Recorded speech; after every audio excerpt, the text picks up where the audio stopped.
It starts with a traffic stop, or maybe a code violation, the kind of thing that can ruin your day. But it can lead to this. It was a pleasure doing business with you guys. So what happens after this You were stopped today for your speed. that leads to this? That was a really good service. A trip to Irving Municipal Court. Whether visiting in person Can I help you? or calling, You do have that option. court clerks want defendants to know they are here to help. That is correct.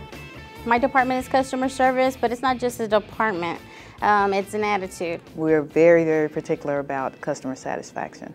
Okay, regrese por favor noviembre 9 a las 9 de la mañana. Evidence of that diligence can be seen in customer surveys done by mystery shoppers Good morning, sir. and phone follow-ups. Probably the fastest I've ever been answered in a city establishment ever. That was awesome. Thank you. 99% are satisfied with the service they receive. Customers generally don't get the runaround. I think that we recognized early on that cross-training is the key to good customer service. Someone doesn't want to wait in this line and then go wait in another line and another line. It is not in warrant status, no sir. The job is about more than just looking up fine information and court dates. People who have just gotten violations like to vent. There's so many stories. That wasn't me speeding, that was the other person in the car. I don't know why they stopped me. It wasn't me. They were out of town on family emergencies. Golly, we hear some of everything. Out of the 900 or so municipal courts in the state of Texas, I can honestly say I'd put this staff toe-to-toe with any staff in the state, and we'd come out on top. The helpful attitude extends to the courtroom, where city prosecutors explain options to defendants, and they ultimately learn their sentence. We are very, very focused on the aims of the court itself, which is the administration of justice, to do it fairly and impartially, and also to do it in a manner in which the public understands that that function, the judiciary, is one that they can have great confidence in. If someone can't pay a fine, they will come here, Okay, well, let me just ask you, what 2 days can you commit? where they can be sentenced to community service work with a nonprofit or the city of Irving, which can lead to a cost savings for the city. We just started a new program that we're working with code enforcement. We are doing litter pickup, trying to beautify the city of Irving, and so far the program has done really well. But sometimes just getting the defendants to court can take some work. That's where the Irving City Marshals come in. Their agency is sometimes misunderstood. Well, you get all kinds of questions. I've been asked if I should ride a horse. People say, well, what does a city marshal do? We do some of the same duties as police officers, but we originate out of the court. Good morning. Defendants who have not answered or paid their citations can expect a visit. My name's Adam. I'm with the Irving Marshal's office. We'll call on them at their homes, at their jobs, at the school, trying to get compliance for resolution of their case. And where we're at right now is that it shows or it reflects that we have some warrants for your arrest. It's a job that can be dangerous for marshals. You don't know what's on the other side of the door. But it's a necessary part of the justice system. We have to have an enforcement of the court order to make the compliance there.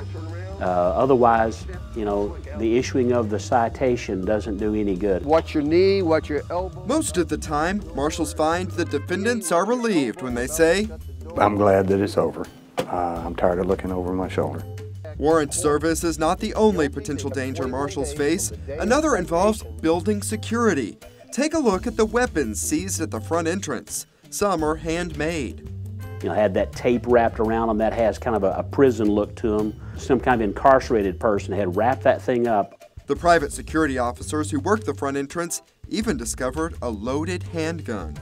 I think it's very important that we screen for weapons because we want a safe and secure environment, not only for the employees, but for the public also.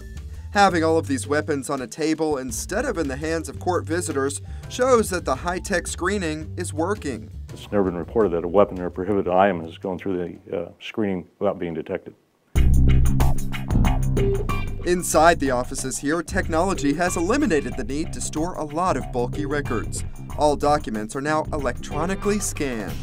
In the 5 years that we've been imaging, we've transition completely from a paper-based filing system to an image-based filing system. 100% of our court records are imaged. Only 2 filing cabinets now stand in a room once packed with them.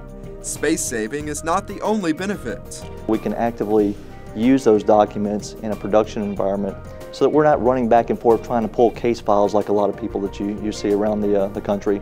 We're actually able to do that from our workstation so we can focus all of our attention directly on the customer while they're there. In another move to reduce paperwork, data from the police department's electronic citation writers is automatically transferred into the court system. Soon, that technology will be on more squad cars. The paper citations that are still in use now have a place for people to enter email addresses, which is cutting down on postage costs. Who? We the people. Of what? Hundreds of students visit municipal court on field trips. What it says to you when somebody says justice. It's really, really elevating to see young people when their eyes light up and they say, I remember that. I remember reading about that in my textbook, so this is what really happens. And we say, yes, it really happens. In addition to learning the fundamentals of the justice system, the students learn from a prosecutor what justice will feel like if they don't follow the laws. So if you do come see me, don't expect me to be nice.